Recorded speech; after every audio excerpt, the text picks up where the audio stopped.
जय हिंद दोस्तों, आपका स्वागत है आपका अपना चैनल SSGK स्टडी में।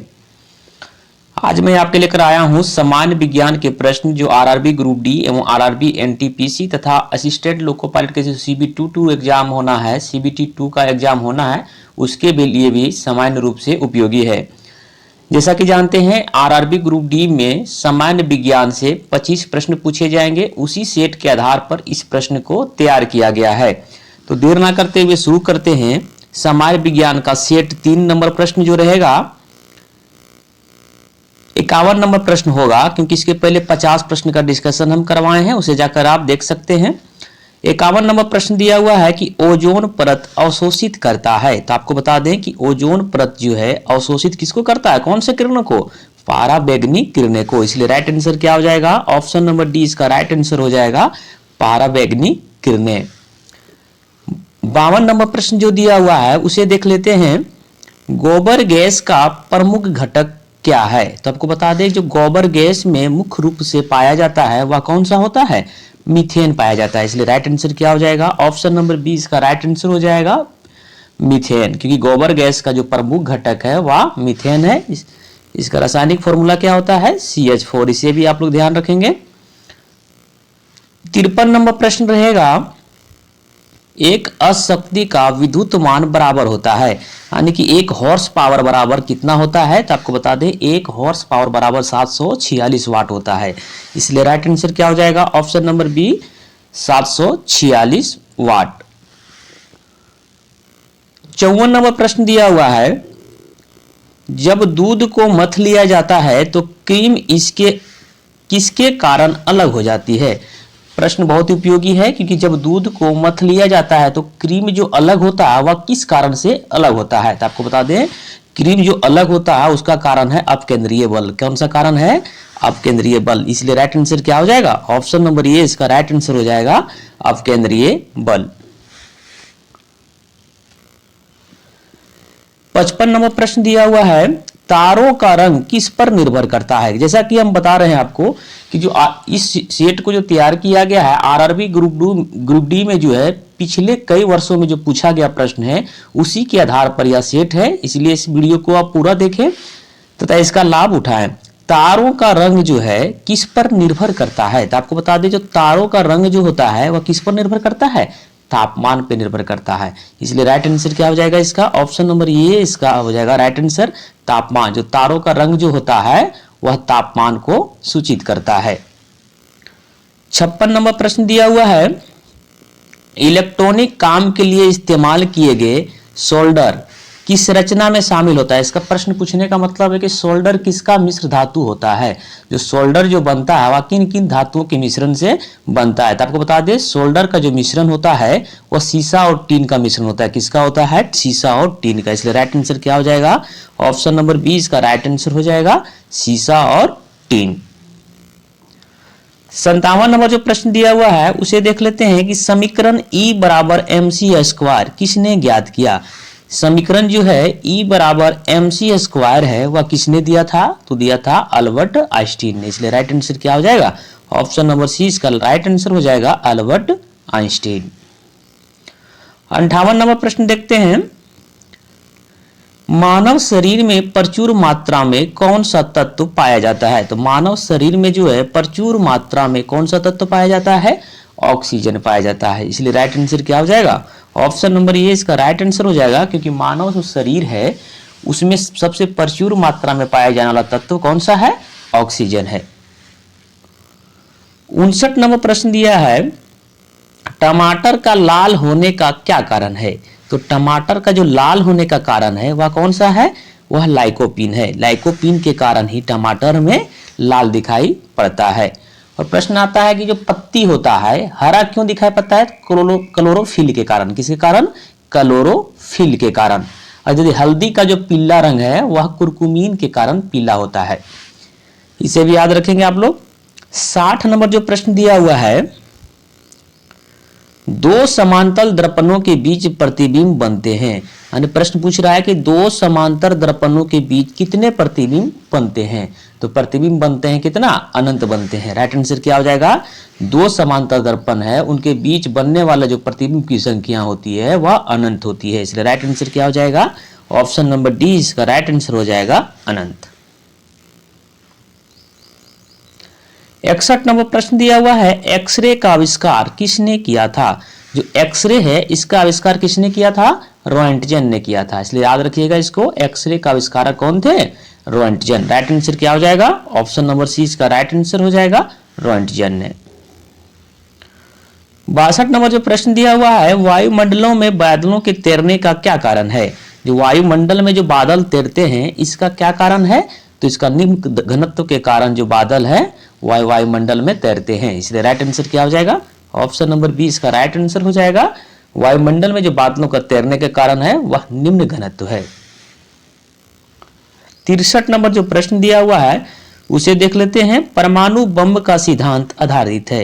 ये बार बार एग्जाम में पूछा जाने वाला प्रश्न है, इसे ध्यान रखेंगे कि परमाणु बम का जो सिद्धांत है किस पर आधारित है, तो बता दें परमाणु बम का सिद्धांत है नाभिकीय विखंडन पर। राइट आंसर क्या हो जाएगा, ऑप्शन नंबर 20 का राइट आंसर हो जाएगा नाभिकीय विखंडन पर।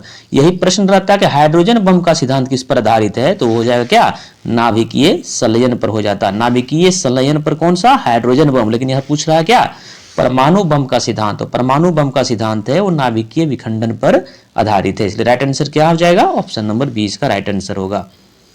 64 नंबर प्रश्न देख लेते हैं, तड़ित चालक का आविष्कार किसने किया था। तो तड़ित चालक का आविष्कार जो किया था किसने किया था, बेंजामिन फ्रैंकलिन ने, इसलिए राइट आंसर क्या हो जाएगा, ऑप्शन नंबर 20 का राइट आंसर हो जाएगा बेंजामिन फ्रैंकलिन। 65 नंबर जो प्रश्न दिया हुआ है उसे देख लेते हैं कि ध्वनि का तारत्व यानी कि ध्वनि का जो पिच है वह किस पर निर्भर करता है। तो ध्वनि का जो पिच होता है वह आवृत्ति पे निर्भर करता है, इसलिए राइट आंसर क्या हो जाएगा, ऑप्शन नंबर डी इसका राइट आंसर हो जाएगा आवृत्ति। इसे आप ध्यान रखेंगे, बहुत ही इंपॉर्टेंट प्रश्न है कि ध्वनि का जो तारत्व या तारत्व कर लीजिए इसको, तत्व के जगह में तारत्व होगा, आप पिच किस पर निर्भर करता है, तो यह आवृत्ति पर निर्भर करता है। 66 नंबर प्रश्न दिया हुआ है, ध्वनि का प्रभाव मानव कान में कितने समय तक रहता है। जो ध्वनि का जो प्रभाव रहता है वह मानव के कान में कितना समय तक रहता है, तो रहता है 1/10 सेकेंड के लिए। कितना सेकेंड के लिए, 1/10 सेकेंड के लिए, इसलिए राइट आंसर क्या हो जाएगा, ऑप्शन नंबर सी इसका राइट आंसर हो जाएगा 1/10 सेकेंड के लिए। 67 नंबर प्रश्न दिया हुआ है, इलेक्ट्रॉन त्यागने की प्रवृत्ति को क्या कहते हैं। आपको बता दें इलेक्ट्रॉन जो त्यागने की प्रवृत्ति को कहते हैं ऑक्सीकरण। क्या कहा जाता है, इलेक्ट्रॉन त्यागने की प्रवृत्ति को ऑक्सीकरण कहा जाता है। राइट आंसर क्या हो जाएगा, ऑप्शन नंबर ये इसका राइट आंसर हो जाएगा ऑक्सीकरण। और इलेक्ट्रॉन ग्रहण करने की प्रवृत्ति के बारे में पूछा जाए तो हो जाएगा अवकरण। क्या हो जाएगा, अवकरण। 68 नंबर प्रश्न दिया हुआ है, नेत्रदान में आंख का कौन सा भाग प्रयुक्त यानी कि दान किया जाता है। नेत्रदान में आंख का कौन सा भाग दान किया जाता है, तो दान किया जाता है कॉर्निया, इसलिए राइट आंसर क्या हो जाएगा, ऑप्शन नंबर डी इसका राइट आंसर हो जाएगा कॉर्निया।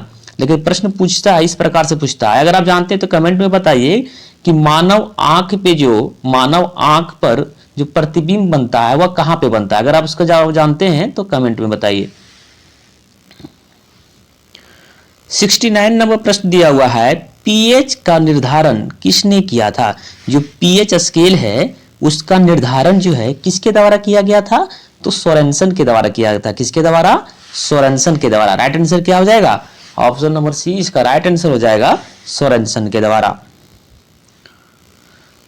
70 नंबर जो प्रश्न दिया हुआ उसे देख लेते हैं, सभी अम्ल धातुओं से क्रिया करके कौन सी गैस निकालते हैं। आपको बता दें कोई भी जो अम्ल है वह अगर धातु से अभिक्रिया करेगा तो हाइड्रोजन गैस बाहर निकलेगी। कौन सा गैस, हाइड्रोजन गैस। इसलिए इसका राइट आंसर हो जाएगा कोई भी अम्ल धातु से अभिक्रिया करके हाइड्रोजन गैस निकालती है, इसलिए राइट आंसर क्या हो जाएगा, ऑप्शन नंबर डी इसका राइट आंसर हो जाएगा हाइड्रोजन। 71 नंबर प्रश्न दिया हुआ है, त्वचा का रंग जो होता है किसके कारण होता है। जो हमारे शरीर के त्वचा का जो रंग होता है वह किसके कारण होता है, तो होता है मेलानिन के कारण। किसके कारण, मेलानिन के कारण। राइट आंसर क्या हो जाएगा, ऑप्शन नंबर बी इसका राइट आंसर हो जाएगा मेलानिन। 72 नंबर प्रश्न दिया हुआ है, दूरदृष्टि दोष वाली आंखें साफ देख सकती है। तो 72 नंबर प्रश्न देख लेते हैं कि दूरदृष्टि दोष वाली आंखें साफ साफ देख सकती है। तो आपको बता दें, जो दूरदृष्टि दोष वाले व्यक्ति जो है दूर की वस्तुओं को साफ साफ देख सकता है, लेकिन निकट वाली वस्तु को साफ साफ नहीं देख सकता है। इसलिए इसमें राइट आंसर क्या हो जाएगा, दूरदृष्टि दोष वाले को कौन सा वस्तु साफ दिखाई देगा, तो दूर की वस्तु साफ दिखाई देगा। इसलिए राइट आंसर क्या हो जाएगा, ऑप्शन नंबर सी इसका राइट आंसर हो जाएगा। दूर की वस्तु को दूरदृष्टि दोष वाले जो है व्यक्ति साफ साफ देख सकता है, लेकिन निकट की वस्तु को वह साफ साफ नहीं देख सकता है। प्रश्न ये भी आता है कि दूरदृष्टि दोष को दूर करने के लिए किस लेंस का प्रयोग करते हैं, तो उत्तल लेंस का प्रयोग करते हैं, और निकट दृष्टि दोष को दूर करने के लिए अवतल लेंस का। 73 नंबर प्रश्न दिया हुआ है, निम्नलिखित में से कौन सा प्राथमिक रंग नहीं है। इसमें ऑप्शन देख लेते हैं कि निम्नलिखित में से कौन सा प्राथमिक रंग नहीं है। तो आपको बता दें, लाल, हरा और नीला जो है 3 रंग है जो प्राथमिक रंग है। कौन कौन, लाल, नीला और हरा। तो इसमें कौन सा प्राथमिक रंग नहीं होगा, ऑप्शन नंबर डी इसका राइट आंसर हो जाएगा पीला। पीला जो है प्राथमिक रंग नहीं है, लाल, हरा और नीला जो है प्राथमिक रंग की श्रेणी में आता है। 74 नंबर जो प्रश्न दिया हुआ है उसे देख लेते हैं, फोटोग्राफिक कैमरे का कौन सा भाग आंख की रेटिना के तरफ काम करता है। आपको बता दें, फोटोग्राफिक कैमरा का कौन सा भाग जो है आंख की रेटिना की भांति कार्य करता है, तो वह कौन सा भाग होता है, फिल्म होता है। कौन सा, फिल्म। राइट आंसर क्या हो जाएगा, ऑप्शन नंबर ए इसका राइट आंसर हो जाएगा। ये प्रश्न बहुत सारे एग्जामों में आपको रिपीट करते हुए देखने को मिलेगा, इसलिए आप ध्यान रखेंगे कि फोटोग्राफिक कैमरा का जो कौन सा भाग है आंख की रेटिना की तरह कार्य करता था, वह कौन सा भाग हो जाएगा, फिल्म हो जाएगा। इसलिए राइट आंसर हो जाएगा option number A, film. 75 number और इस सेट का अंतिम प्रश्न होगा, क्योंकि आरआरबी ग्रुप डी में 25 प्रश्न ही पूछे जाएंगे सामान्य विज्ञान से, तो उसी के आधार पर ये सेट है। ये रिपीटेड प्रश्न है, इसका जवाब आप देने का प्रयास करेंगे कि इलेक्ट्रॉन त्यागने की प्रवृत्ति को क्या कहते हैं। इसका जवाब अगर जानते हैं तो कमेंट में बताइए कि इलेक्ट्रॉन त्यागने की प्रवृत्ति को क्या कहा जाता है। आपके लिए ऑप्शन है, ए ऑक्सीकरण, बी अवकरण, सी उत्प्रेरण और डी दिया हुआ है अभिप्रेरण। तो यदि इसका जवाब जानते हैं तो कमेंट में बताइए। वीडियो कैसा लगा, यदि अच्छा लगा हो तो लाइक कर दीजिए, दोस्तों के साथ शेयर कर दीजिए। तो चलिए मिलते हैं आपको नेक्स्ट वीडियो में, तब तक के लिए धन्यवाद।